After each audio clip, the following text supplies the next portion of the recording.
आज फिर हमारे साथ आप लोगों के चिर परिचित शैलेंद्र प्रताप सिंह जी, जो भारतीय जनता पार्टी के पूर्वांचल प्रकोष्ठ के प्रवक्ता भी हैं और वरिष्ठ अधिवक्ता हैं।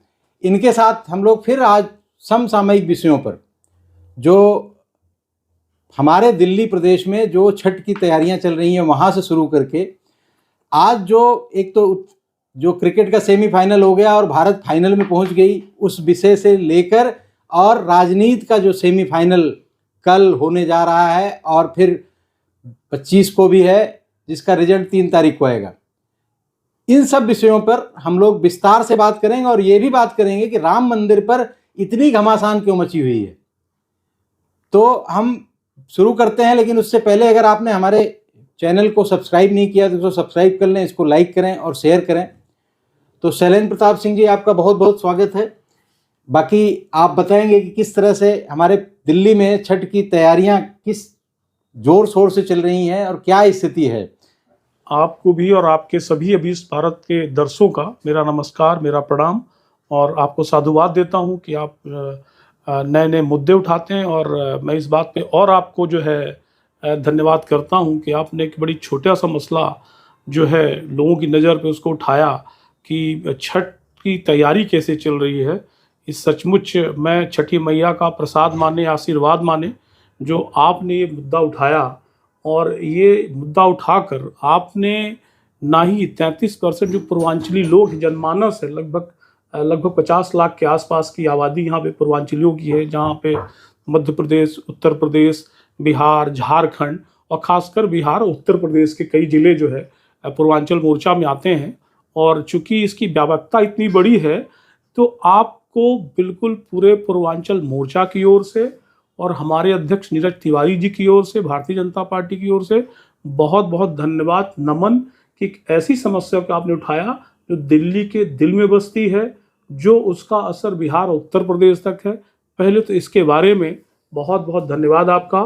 और जो आपने प्रश्न किया कि छठ की तैयारी कैसे चल रही है, वैसे ये प्रश्न उठना चाहिए केजरीवाल से कि छठ की तैयारी कैसी चल रही है, लेकिन उसका उत्तर मिला हमारे पूर्वांचल मोर्चा के अध्यक्ष माननीय नीरज तिवारी जी ने दिया। उन्होंने एक कमेटी बनाई पूर्वांचल मोर्चा की हमारे प्रदेश अध्यक्ष के निर्देशन में, जिसमें हमारे महामंत्री संतोष ओझा जी को लिया और हमारे वरिष्ठ उपाध्यक्ष जगदम्बा जी को लिया। उन तीनों के नेतृत्व में लगभग कमेटी जो है कार्य कर रही है अपने जिला अध्यक्षों के माध्यम से, मंडल अध्यक्षों के मामले से। कोई ऐसा रेलवे स्टेशन नहीं छूटा, ना ही कोई ऐसा बस स्टैंड छूटा जहां पूर्वांचल मोर्चा के कार्यकर्ता वहां पे पिछले हफ्ते से खड़े होके वहां के जो यात्री बिहार जा रहे हैं, जो यूपी जा रहे हैं, जो झारखंड जा रहे हैं, जो बंगाल तक जो जा रहे हैं, वहां तक उनकी मदद करते हैं। सामान ढोने से लेके पानी पिलाने से चाय पिलाने तक का काम पूर्वांचल मोर्चा नीरज तिवारी जी के मार्गदर्शन में कर रहा। नीरज जी स्वयं लगभग यहाँ पे एक विधानसभा में लगभग 8-9 घाट है जहाँ पे यहाँ पे छठी का कार्यक्रम होता है, जो कि कार्यक्रम 2 दिन का होता है लगभग। इसमें एक होता है जो जाते हुए सूर्य को, जो है डूबते हुए सूर्य को अर्घ दिया जाता है, और उसके बाद जो उगते हुए सूर्य को एक दिन बाद अर्घ दिया जाता है। लगभग 72 घंटे का व्रत है। उन महिलाओं को नमन जिसको छठ मैया ताकत देती है कि 72 घंटे निर्जला व्रत रहती हैं। बड़ा नेचुरल त्योहार है, तपस्या है ये। हाँ, बहुत बड़ी तपस्या है। आप स्वयं जौनपुर से हैं और उस इलाके की बड़ी आवाज है। और नीरज तिवारी जी ने लगभग हर विधानसभा में 8 घाटों में से 4 घाट का दौरा किए हैं, और लगभग 70 विधानसभा में 280 घाटों का दौरा प्रदेश अध्यक्ष पूर्वांचल मोर्चा ने किया, निरीक्षण किया, वहां की सफाई की। ये कार्यक्रम आज का नहीं चल रहा है, ये कार्यक्रम हमारा लगभग 15 अक्टूबर के आसपास से चल रहा है, जो घाट में जा के सफाई अभियान किया। और आपको एक ताजुब बता दें, यहाँ पे राज्य सरकार जो है हर जो छठ समिति है उसको पैसा देती है, मदद करती है, उसमें बड़ा घोटाला है। बहुत सारे अनरिजर्व समितियों को पैसे दे दिए जाते हैं जो एग्जिस्टेंस में नहीं है। पूर्वांचल मोर्चा के पदाधिकारियों ने अपने अध्यक्ष के नीरज जी के मार्गदर्शन पे लगभग आप पूरे विधानसभा में 70 विधानसभा में और हर वार्ड के आधार पे RTI डाली है, और उसका रिजल्ट अब तक हमें प्राप्त नहीं दिया गया राज्य सरकार ने। उन्होंने दिया ही नहीं। किसको पैसा दिया, किसको नहीं दिया, कितनी छठ समिति रजिस्टर्ड है, कितनी नई आई, कितनी पुरानी है, ये पूरा डाटा मांगा गया था जो राज्य सरकार ने नहीं दिया है। और निश्चित रूप से इसमें ही बहुत बड़ा घोटाला है जो आने वाले समय में इसका पर्दाफाश होगा। और छठी मैया निश्चित रूप से नीरज जी को, पूर्वांचल मोर्चा को आशीर्वाद दिया है कि उसको आप खोलिए और बताइए कि शराब घोटाले के बाद एक और बहुत बड़ा घोटाला है जो छठ समिति का घोटाला है, और छठ मैया छोड़ने वाली नहीं है। अभी तो घोटाले पे घोटाले आते जा रहे हैं दिल्ली सरकार में, लेकिन मेरा ये है कि जैसे पिछले सालों देखा गया यमुना में भयानक रूप से झाग और इतना पोल्यूशन है, वहाँ पे जाके लोग अर्घ दे रहे हैं, इतनी गंदे गंदे घाट बनाए, मतलब पानी की सफाई का कोई इंतजाम ही नहीं है। आज की डेट में मैं अभी परसों उधर से निकल रहा था, देखा जो इधर कालिंदी कुंज के पास बैराज है, वहाँ झाग पूरा फिर वही वाली स्थिति हो गई है जो पहले थी।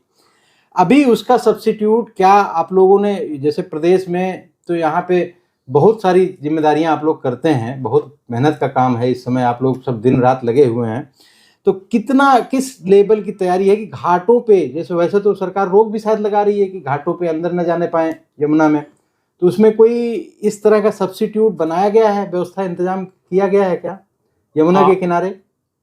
केजरीवाल जी और आप सरकार ने ये तो छठ को बिल्कुल न मनाने का निर्णय ले लिया था, लेकिन पिछले साल भी और इस साल भी हमारे अध्यक्ष के नेतृत्व में आंदोलन हुआ और पूर्वांचल मोर्चा ने इसमें बढ़ चढ़ कर हिस्सा लिया, और तब जाके सरकार ने छठ अलाउ किया और पूर्वांचली की ताकत दिखी।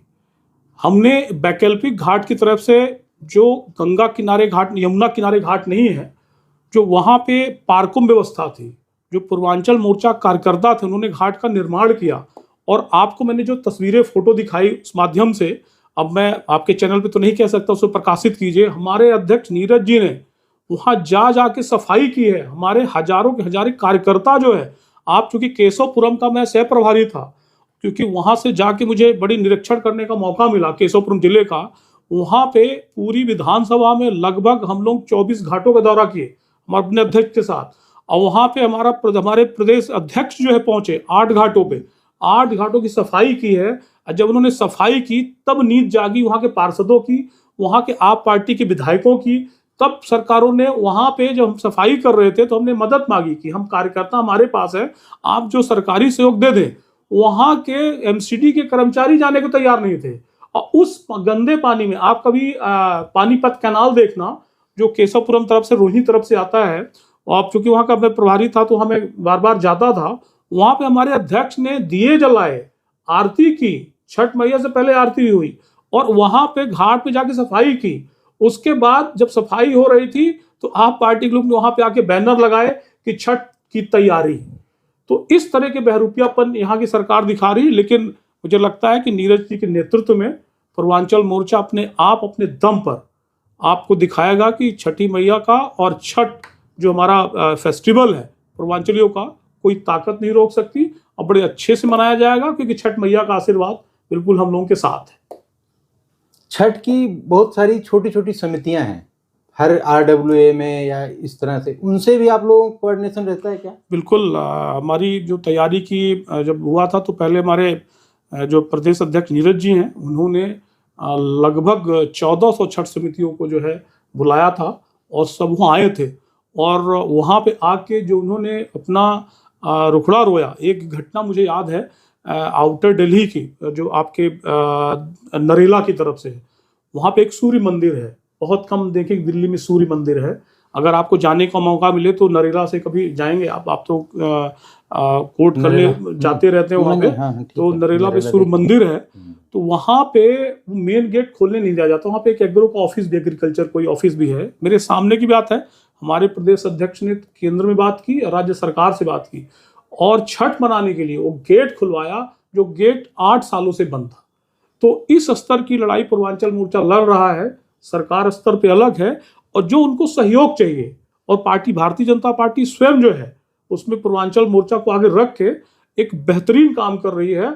और आप देखेंगे कि 18 तारीख से शाम से पर्व चलेगा तो बिल्कुल दियामय हो जाएगा। फिर से आपको लगेगा दीपावली का त्यौहार क्या आ रहा, बिल्कुल दीप जो है आपको गंगा यमुना नदी में और यहाँ जो और जगह घाट है, जो पार्क में घाट है, बिल्कुल तैरते न जाएंगे, जगमग होगी।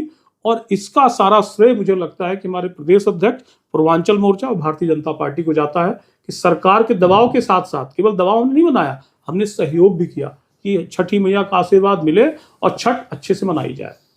चलिए, ये तो छठ की तैयारियां हो गई। अभी जो 2024 का सेमीफाइनल हो रहा है 5 राज्यों में विधानसभा चुनाव, इसमें अभी जो मोदी जी का जो अभी जो भाषण या जो वक्तव्य आ रहे हैं, परसों उन्होंने एक तरह से संबोधित करते हुए मूर्खों का सरदार बोल दिया राहुल जी को।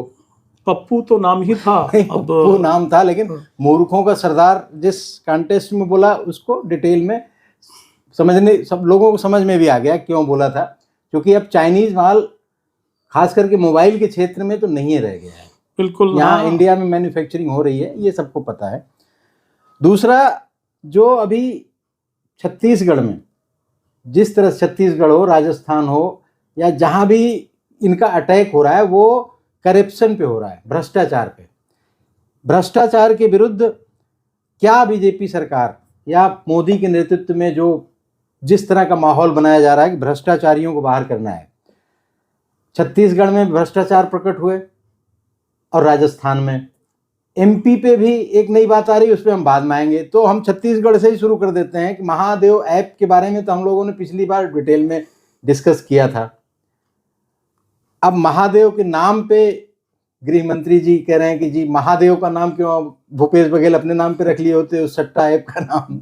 बिल्कुल, इसमें क्या है? और गोबर घोटाला क्या है भाई? छत्तीसगढ़ में गोबर घोटाला की बात चल रही है बहुत जोर शोर से। बिल्कुल, गोबर घोटाला तो ऐसा है कि कहा जाता है कि भारत में सबसे ज़्यादा कैटल पशु पॉपुलेशन है। और छत्तीसगढ़ में जो एक नए, मैंने पिछले दौर में चर्चा की थी कि एक तरह से भूपेश बघेल उसी चीज़ की एज ले रहे थे कि this is social agrarian policy, rural social agrarian जो हमने पॉलिसी बनाई है, जो सीधा पैसा जो इकोनॉमिक अपलिफ्टमेंट देगी, गांव तक रोजगार देगी। और उस गोबर खरीद के माध्यम से उसमें कई तरह की चीज़ें आई कि मोदी जी ने जैसा एक इतना बड़ा हर बैंक में खाता खुलवाया, 12 करोड़ 20 करोड़ से ज़्यादा खाते खोले गए जनधन योजना में, और उनसे कहा गया कि आप खाते में ट्रांसफ़र कीजिए, लेकिन उस गाइडलाइन का वायलेशन करते हुए खाते में ट्रांसफ़र करके उसको कैश पेमेंट किए गए। और हर 10 गांव में एक ठेकेदार उन्हें बैठा रखे थे जो सरकार की तरफ से परचेज करता था। अब उस परचेजी में क्या हुआ, कई ऐसे मामले आए हैं कि जो ऑलरेडी 10 साल पहले मर चुके हैं, इस दुनिया में नहीं है, अच्छा, उनके नाम से गोबर खरीदा गया और पूरा का पूरा पैसा जो है गमन कर लिया, उनके पास होगा या राज्य सरकार के पास होगा, क्योंकि डाटा तो राज्य सरकार के पास ही होता है। और उसी पे जो है जिसको उन्होंने एग्रेरियन रिफॉर्म की उपमा दी थी, मुझे लगता है कि वो कहावत नहीं थी गगन बेच देंगे, चमन बेच देंगे, सारा सब कुछ बेच देंगे। उन्होंने गौ और गोबर तक को नहीं छोड़ा, वहां तक से पैसे जो है निकाल लिए है, जिसको आप मिस्टर क्लीन के नाम से जानने जाते थे। मिस्टर क्लीन तो बिल्कुल ऐसा लग रहा है कि पैसे से हर तरफ से महादेव ऐप से नहाए हुए हैं, गोबर से भी लेप लगा के उन्होंने पैसे कमा लिए। तो इस तरह से छत्तीसगढ़ की सरकार चल रही है, माइंस का सबसे बड़ा प्रदेश है, वहां से पैसे वसूल रहे हैं। गोबर जिसको उन्होंने सबसे सभ्य योजना दी थी, पायस योजना दी थी कि गौ माता के गोबर से पैसे पैदा कर दी, वहां से पैसा खसोट रहे हैं। सोनी ने बयान दिया ही है कि 508 करोड़, हम 8 करोड़ उनको दिया गया है, और साफ साफ ट्रांसफर है, किसी प्रकार से साफ साफ ट्रांसफर है। और शायद मुझे लगता है जो इन्होंने भूपेश बघेल जी ने और कांग्रेस ने गौ माता को धोखा दिया है और वहां के महादेव भगवान प्रभु शंकर, त्रिकाल शंकर को धोखा दिया है, ये दो उनको ले डूबेंगे और उनका जाना लगभग तय है। जबकि माना जा रहा था कि छत्तीसगढ़ में तो कांग्रेस फिर से आ ही जाएगी, ऐसा माहौल पहले ऐसा ही बना था। बिल्कुल, अभी कल वहां का चुनाव भी है। लेकिन ये राजस्थान में क्या हो रहा है? यहाँ तो लाल डायरी का मामला अभी शांत नहीं हुआ, एक नए खुलासे हो रहे हैं। और दूसरा, उसमें एक नया एंगल जुड़ गया, लाकर घोटाला, लाकर से बहुत सारे केस मिल रहे हैं। ये लाल डायरी है क्या है कहानी है इसकी? लाल डायरी अगर मुझसे कमर्शियल टर्म पूछा जाए और बैंक की भाषा में पूछा जाए तो लेन देन का ट्रांजैक्शन कहते हैं पासबुक भाई एडवोकेट से क्वेश्चन पूछा गया कि भाई तुम्हें कौन सी बुक सबसे अच्छी लगती है, बोला पासबुक, क्योंकि उसी में उसकी फीस आती है, फीस की लेन देन होता है। तो लाल डायरी जो है, ये जो हमारे मुख्यमंत्री राजस्थान के हैं गहलोत साहब, उसकी लेन देन का हिसाब है, किस डिपार्टमेंट से कितना पैसा इलीगल आया। और एक बड़ा अच्छा डायलॉग था कि बेईमानी की दुनिया में बड़ी ईमानदारी है। तो ये अमिताभ बच्चन का बड़ा फेमस डायलॉग था। तो उसमें बोला कि वो लिखता है डॉन पिक्चर में कि किसको कितना दिया, किसको कितना दिया, लाल डायरी जो, तो जो करप्शन के डॉन है गहलोत जी, वो लाल डायरी वही है। और उन्होंने एक जो मंत्री था जो उसको निकालना चाहता था, उसको पब्लिक करना चाहता था, उसको बिल्कुल हटा दिया। अपने मुख्यमंत्री का जो विवेकाधिकार होता है कैबिनेट का, तो उसको निकाल दिया। उसमें उनके बिल्कुल बिजली घोटाले का हिसाब किताब था, उसमें उनका जो आपका जो पैसा, उनके बच्चे का जो बार बार नाम आ रहा, ईडी का सम्मन भी गया हुआ है, उसमें दुबई से पैसा, पेपर लीक घोटाले का पैसा है वहां उसमें।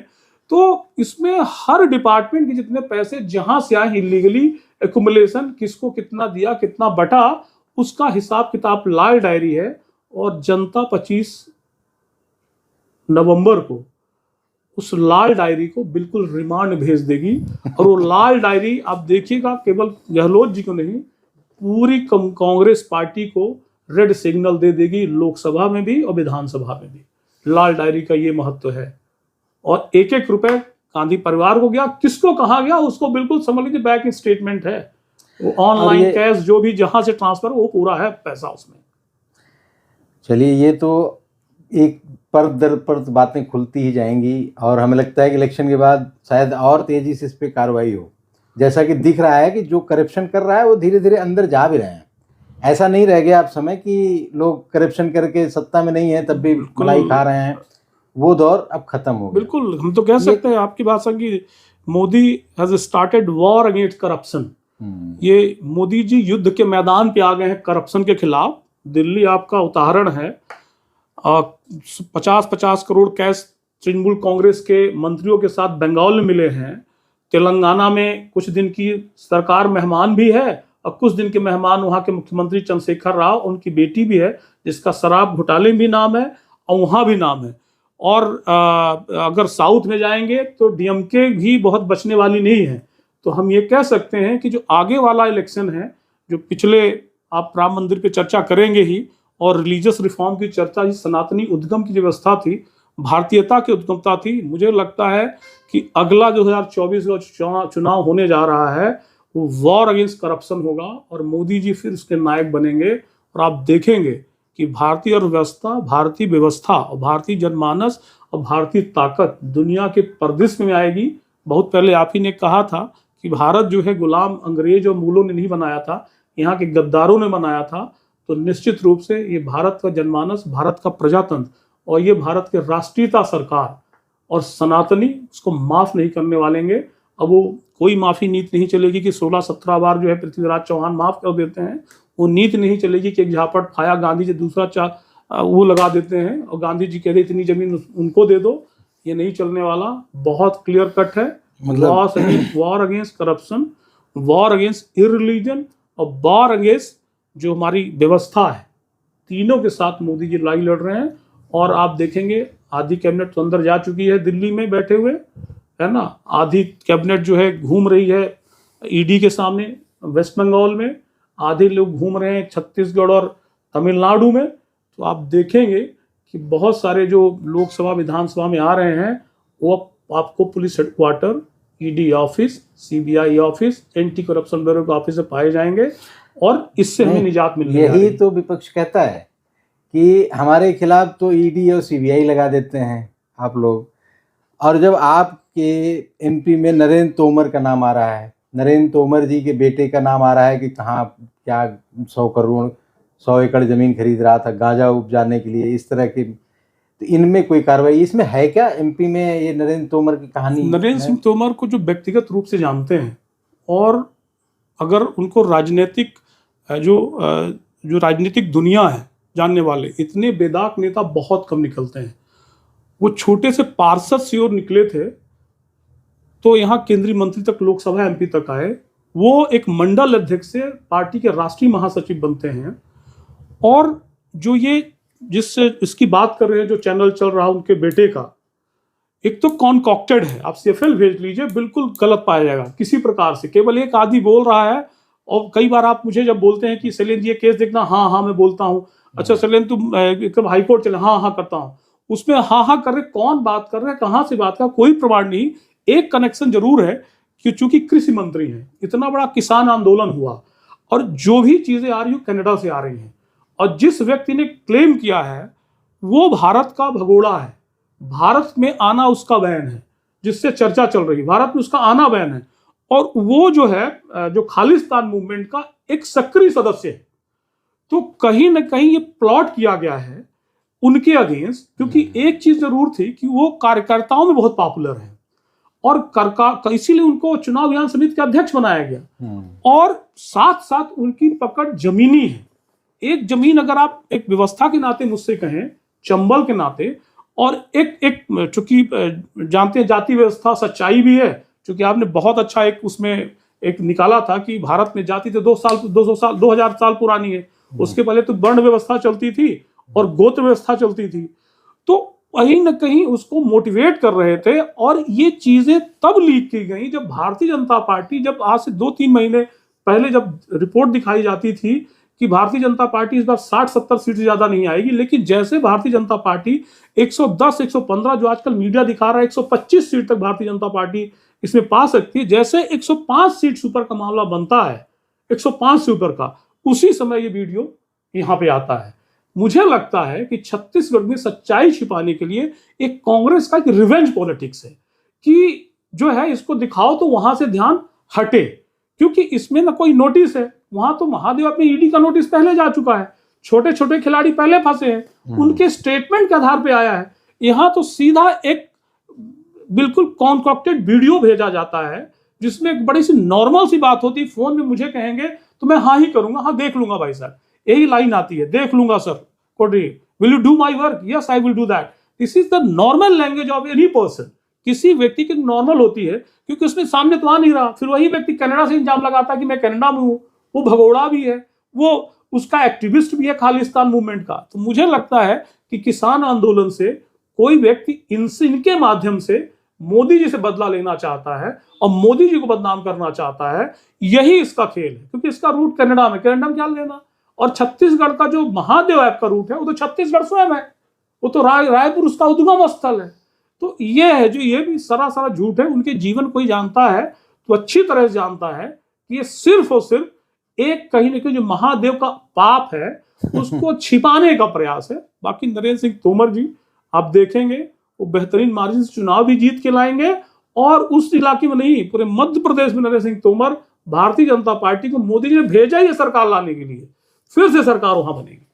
पूछे। ये दूसरी तरफ लग रहा है जैसे प्रियंका गांधी जिस हिसाब से बिल्कुल आक्रामक हो रही हैं सिंधिया जी पे, तो लग रहा है जैसे उन्होंने एमपी को अपना प्रेस्टीज इशू बना लिया है बिल्कुल, कि झंडा गाड़ के ही रहेंगे और सिंधिया को चमकाने के चक्कर में या सिंधिया को दिखाने के लिए कि भाई तुम गए हो कांग्रेस छोड़ के, देखो हम किस तरह से तुमसे बदला लेते हैं। और पूरा कुछ भी बोल रही हैं अनाप शनाप की भाई कद का छोटा है और गद्दार है, इस टाइप की बातें। ये उसका जवाब भी दिया है। तो ये क्या पर्सनल ले रही है एमपी के इलेक्शन को, मध्य प्रदेश वाले इलेक्शन को कांग्रेस? मुझे कांग्रेस एक चांस के रूप में देख रही थी, लेकिन जो कि आपने कहा कि बड़ा व्यक्तिगत रूप से प्रियंका गांधी ले रही हैं, तो प्रियंका गांधी कैसी शख्स हैं, कभी वो जनता को बेवकूफ़ बनाती कि उनकी नाक उनकी दादी से मिलती है। अब प्रश्न ये आता है कि पहले वो गांधी बन के नेहरू को धोखा देती हैं। नेहरू जो है कौल ब्राह्मण है, कौल को धोखा देते हैं। नेहरू तो कोई ऐसा कुछ है नहीं, कोई ब्राह्मणों में जाति पाई जाती है, कोई गोत्र पाया जाता हो। नहर किनारे रहते थे तो पहले जवाहरलाल नेहरू उनका नाम पड़ा, फिर उनका बाद में उनका मोतीलाल नेहरू बना। तो वो जो है बाड्रा बन के गांधी को धोखा देती हैं, गांधी बन के नेहरू को धोखा देती हैं, और नेहरू जो उनके पिताजी हैं वो नेहरू बन के कौल को धोखा देते हैं। तो जब वो अपने आप को ही धोखा दे लेते हैं तो इसमें नीचता किसमें हुई? मुझे लगता है कि ज्योतिरादित्य सिंधिया के पिताजी का नाम माधवराज सिंधिया है, माधवराज सिंधिया का नाम मैं भूल रहा हूँ महाराज साहब का नाम, वो भी सिंधिया है, उसके पहले भाग उनका ही सिंधिया है। तो 10 पीढ़ी से मराठा वंश के, जिन्होंने कहा, जो उस समय उस दौर पे बहुत लोग अंग्रेजों से मिलते थे, तो बहुत सारी कहानियां चली होंगी, इसमें मैं उसमें नहीं जाऊंगा, लेकिन ये सच है कि अफगानों से भी लड़े हैं और मराठा हो अंग्रेजों से भी लड़े हैं। और लड़ने के बाद संधि तो बहुत सारे राजाओं ने की, संधि तो आप कहेंगे कि राजा रणजीत सिंह ने भी की थी। अब देखा जाए हाँ। संधि ही नहीं बल्कि देखा जाए तो नेहरू तो बिल्कुल मुख्य चाटुकारों में लगते हैं। पूरा इतिहास आप उठा के देखिए बिल्कुल। तो इन्होंने लॉर्ड माउंटबेटन के साथ जिस तरह से अपने संबंध को निभाया, 48 तक उसको वायसराय बना के रखा, उनकी बीवी से एडविना से जो इनके संबंध रहे, उन्होंने कहा कि बड़े वो आदमी तो वैसे भी लगता है कि कहीं कोई ऐसा, उस आदमी का तो कोई कैरेक्टर ही नहीं था इस मामले में। वहां तो मैं जानता हूं कि सिंधिया परिवार गांधी परिवार ज्यादा बेहतर लायल है इस देश के लिए। और माधवराव सिंधिया जी ने कहा भी ये बात, कहा कि हमने अफगानों से लेके, मुगलों से लेके और अंग्रेजों तक से लड़ाई लड़ी है, और आपका अपना देख लीजिए कि आपने चाइना को भारत का इतना बड़ा भूभाग दे दिया, आप इतना बड़ा इमरजेंसी लगाए, इनकी दादी को भी बंद कर दिया था, अक्साई चीन दे दिया, वो ग्लेशियर देने वाले थे। चलिए ये लंबी बहस होती जा रही है हम लोगों की।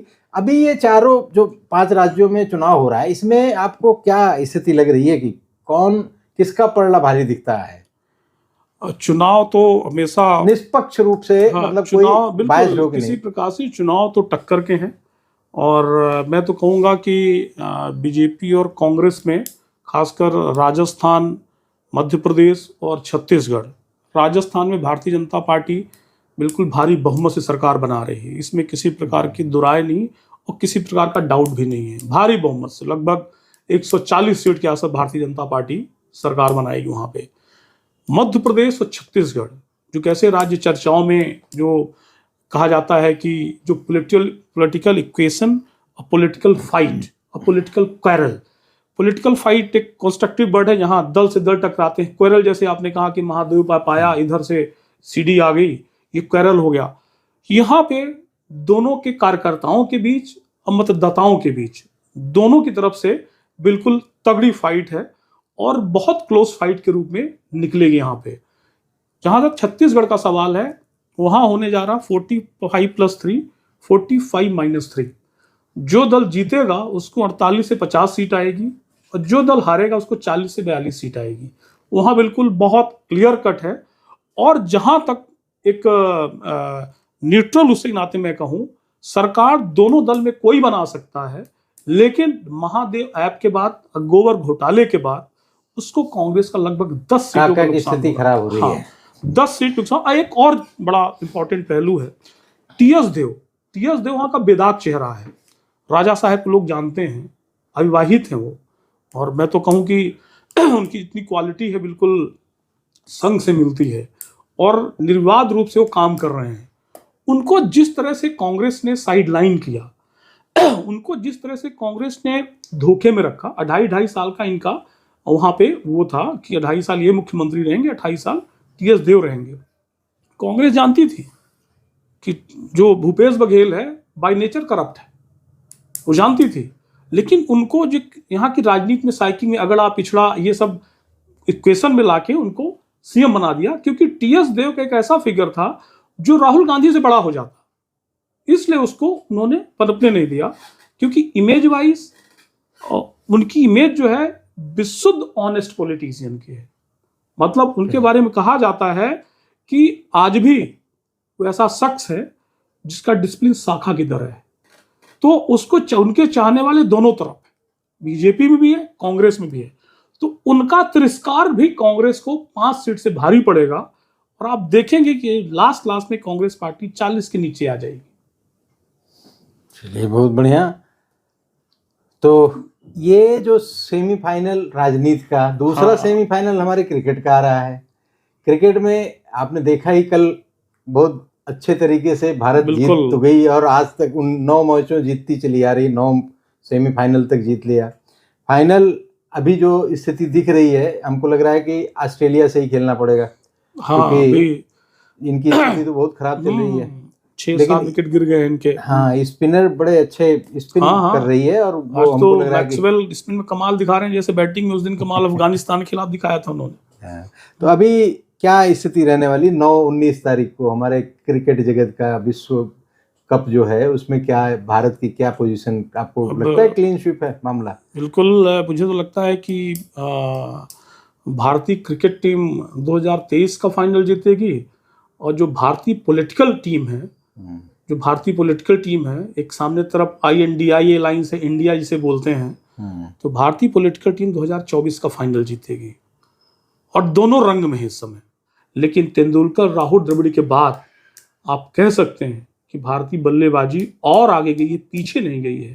तो मुझे लगता है कि 2019 का जो रिजल्ट था, ये फाइनल तो हम जीतेंगे जिस मजबूती से, और 2024 का पॉलिटिकल फाइनल जो है 2019 से भी ज्यादा जो है भारतीय पॉलिटिकल दल कहूंगा मैं, क्योंकि वहां पे इंडिया पॉलिटिकल दल है, इंडी अलायंस जिसे कहते हैं, इंडी गठबंधन, जिसका हिंदी नाम ही नहीं है ना, हिंदी नाम हो भी नहीं सकता, वो अंग्रेजों टाइप का नाम है। और अंग्रेजों को जो है बहुत साल पहले खदेड़ा था, अंग्रेजियत को 2014 में खदेड़ा है, और अंग्रेजीपन को 2024 में भगा देंगे। और आप देख रहे हैं कि कुछ फाइनल भी ऐसा सेटल हो रहा है कि भारत बनाम ऑस्ट्रेलिया, जो आपने कहा भी कि बहुत संभावना है होने जा रहा है, तो चाहे 2 कॉन्टिनेंट की लड़ाई समझ लीजिए, चाहे 2 सभ्यताओं की लड़ाई क्रिकेट के माध्यम से समझ लीजिए, लेकिन इतना जरूर है कि उत्तर प्रदेश का रोल जो है भारत विजय अभियान में, चाहे क्रिकेट का वर्ल्ड कप हो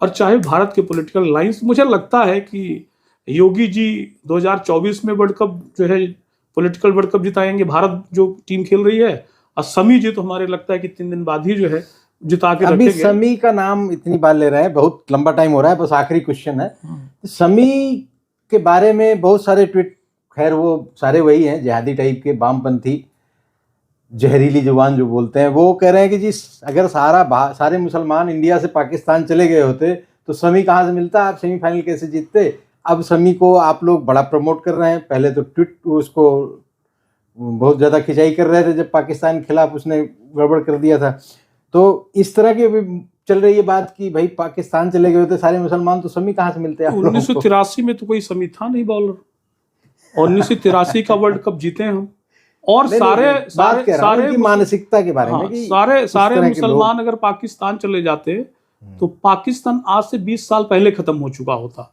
बलूचिस्तान, पंजाब और जो तान है 3-4, वो बहुत पहले खत्म हो जाता। आप शक्ल देखिए, बायोलॉजिकल फीचर्स देखिए, सब ये जो है सनातनी परंपरा के मुस्लिम लोग हैं। इनको इनके दादा परदादा 3 पुश्त पहले देखेंगे, कोई तिवारी, कोई सिंह, कोई यही पाया, कोई मौर्य होगा, है ना, कोई और जातिया से टाइटल। आप उत्तर प्रदेश चले जाइए, त्यागी का इस्तेमाल होता है, कोई जाट होगा, चौधरी, गुजर, चौहान, है ना। तो आप वैसे भी जो सबसे ज्यादा कन्वर्जन हुआ था इस मामले में, वो जिस इलाके से मोहम्मद समी जी आते हैं उस इलाके में हुआ है। तो ये मैं कहने का मतलब है कि उनपे, जैसे इंडोनेशिया देश है, वहां पे तो मुस्लिम परंपरा के लोग हैं, सनातनी परंपरा के मुस्लिम धर्म मानने वाले लोग हैं, राम की पूजा, कृष्ण की पूजा, गणेश की पूजा होती है। तो इंडोनेशिया से तो एक भी आतंकवादी पैदा नहीं होता है। यहाँ भी, यहाँ उत्तर प्रदेश में भी आप देखेंगे, भारत में वैसे भी मोदी जी का नारा सबका साथ सबका विकास है, सबका सम्मान है, सबका सहयोग है। तो भारतीय जनता पार्टी, चाहे भारतीय जनता पार्टी 24 की टीम कह लीजिए, चाहे भारतीय क्रिकेट टीम कह लीजिए, सबका साथ सबका विकास दोनों ही चरितार्थ कर रहे हैं। और जो अच्छा काम करे, इस देश ने अब्दुल हमीद को पूजा है, इस देश ने अब्दुल कलाम को पूजा है, जिसको यहाँ के मुसलमान और यहाँ की कांग्रेस पार्टी नहीं पूछती है। लेकिन समी अच्छा काम कर रहा है, तो समी को निश्चित रूप से क्यों करेंगे। इसमें तो किसी प्रकार का धर्म को लाने नहीं चाहिए, ये लाने कोई काम कर रहा है तो वही जो आपने कहा कम्युनिस्ट एजेंडा। लेकिन अच्छा होता कि ये एक लाइन और बोल देते कि अब्दुल हमीद नहीं होता तो युद्ध नहीं जीतते, उसका नाम तो आज तक लिया नहीं। फिर उन्होंने अब्दुल कलाम का नहीं लिया, अब्दुल कलाम का भी नाम ले लेते आप, है ना। जीवन में कभी उन्होंने, अजीब सी मानसिकता है हाँ, तो ये सब ओछी मानसिकता है। और निश्चित रूप, मैंने तो उसको ये भी नहीं बोला, मैंने उत्तर प्रदेश का लाल बोला कि 11 में जो है झारखंड का, बिहार का लाल ने वर्ल्ड कप ला के दिया था, और इस बार उत्तर प्रदेश का लाल का कंट्रीब्यूशन होगा, इसलिए वर्ल्ड कप जीतेंगे हम, है ना। तो और भगवान राम की कृपा बरस रही, राम मंदिर आप बनवा रहे हैं, तो उत्तर प्रदेश का सहयोग हर स्तर पे होने जा रहा है। अच्छा, राम मंदिर का जिक्र किए तो एक आखिरी क्वेश्चन, राम मंदिर के मसले पे बीजेपी कांग्रेस वाले तो कह रहे हैं कि जी कोर्ट ने बनवाया। हाँ, तो 22 जनवरी को प्राण प्रतिष्ठा भी हो जानी है, तारीख भी आप लोग बता रहे हैं, और मंदिर का निर्माण भी कार्य लगभग समाप्त हो गया, एक फ्लोर तो खत्म ही हो गया, ऊपर वाला बनना है शायद। तो ये इतना इलेक्शन के समय में इतना पीक पे राम मंदिर का मसला कैसे जा रहा है? राम, कहावत है कि राम से बड़ा राम का नाम है। दो चीज एग्जाम्पल दूंगा उनकी आभा का। गोल्डा मेयर एक राष्ट्रपति थी इजराइल की, सुना होगा, इसे आयरन लेडी बोला जाता है, गोल्डा मेयर। गोल्डा मेयर से पूछा गया कि आपने इतने सारे, आपके चारों तरफ मुस्लिम देश या राष्ट्र हैं, इतनी बड़ी जनसंख्या है, लड़ने का साहस कहाँ से उठाती है? तो उन्होंने दो एग्जाम्पल दिया था कि भगवान राम जब निकले तो कुछ अयोध्या से लेके निकले नहीं थे, वो तिनका तिनका जोड़ के, उनकी यात्रा चित्रकूट से वहां तक हुई, हनुमान जी मिले, सुग्रीव मिले, कई आश्रम गए, तिनका तिनका जोड़ के उन्होंने एक सेना बनाई और लंका पे आक्रमण किया। इजराइल 3 वर्ष से मेहनत कर रहा था, कोई अमेरिका में रह रहा, कोई यूरोप में रह रहा, कोई भारत में उसको जगह दी थी, शायद इसीलिए एक तरफा मोहब्बत करता इजराइल भारत को। वो लोग जाके एक राष्ट्र का निर्माण करते हैं, तो उसका पहला मोटिवेशन भगवान राम से मिला उसको। दूसरा, उन्होंने कहा युद्ध लड़ने के लिए 5 पांडव चाहिए। 5 पांडव, उनका मतलब था कि 5 पांडव होते हैं, 5 ही सेंस होते हैं, आई हुई, टच हुआ, स्मेलिंग पावर, जो आप बायोलॉजी में पढ़ते हैं। तो 5 कमिटेड लोगों की जरूरत पड़ती है युद्ध लड़ने के लिए, फिर उसकी दुनिया पूरे उसके साथ हो जाती है। आज उदाहरण देखिए इजराइल का कि अरब उसको सपोर्ट कर रहा है, यूएई उसको सपोर्ट कर रहा है। तो जब पांडव लड़ने गए तो 5 ही तो थे, उसके बाद जो कुछ लोग आए, भगवान कृष्ण का समर्थन मिला और सब उनका मार्गदर्शन मिला। राम का गलत एफिडेविट देने वाली कांग्रेस थी सुप्रीम कोर्ट में। उन्होंने कहा राम की चीज कोई अस्तित्व नहीं है, कोई राम सेतु नहीं है। एफिडेविट कांग्रेस ने बिल्कुल लिखित रूप से सुप्रीम कोर्ट ने कपिल सिब्बल के माध्यम से सबने वहां दिया था, और उसका हस्त्र क्या हो गया, वो 44 सीट पे आ गई। राम नाम बता रहा हूं।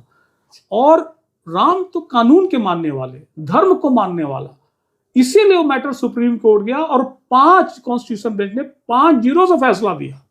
उन्होंने जब उनकी माता केकई मानी कि तुम राजा बनो, तभी राजा बने। इसलिए उस परंपरा को, उस भगवान की जीवंता प्रस्तुत करती है कि 5 लोग, जिसने एक मुस्लिम एक क्रिश्चियन थे, उन्होंने इनके फेवर में फैसला किया, तब जाके वहां पे आइडल बन रहा। और भारतीय जनता पार्टी का संघर्ष 89 से चल रहा।